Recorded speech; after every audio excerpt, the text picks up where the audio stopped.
ଯଶୋବନ୍ତ ଦାସ ଲେଖିଛନ୍ତି, ଯୋଉ ବିନ୍ଧାଣି ତୋତେ କଲାଟି ନିର୍ମାଣ, ସେଇ ତୋ ଦେହେ ରହିଲା ଏହା ତୁ ଜାଣ।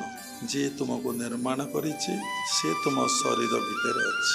ସମସ୍ତଙ୍କର ଚିନ୍ତା ପିତାମାତାଙ୍କ ଠାରୁ ଅନେକଙ୍କର ମତ ଅତି ଆପଣାର କେହି ନାହିଁ। ଥରେ ଚିନ୍ତା କରନ୍ତୁ, ବାପା ମାଙ୍କ ଭିତରେ ଯଦି ଶ୍ୱାସ ପ୍ରଶ୍ୱାସର କ୍ରିୟା ନ ଚାଲିବ ତାହେଲେ ବାପା ମା ଜୀବିତ ହେବେ ନା ମୃତ ହେବେ? ଯଦି ଜୀବିତ ନ ହେବେ ସେ ଗୋଟେ ଶିଶୁକୁ କେବେ ଜନ୍ମ ଦେଇପାରିବେ?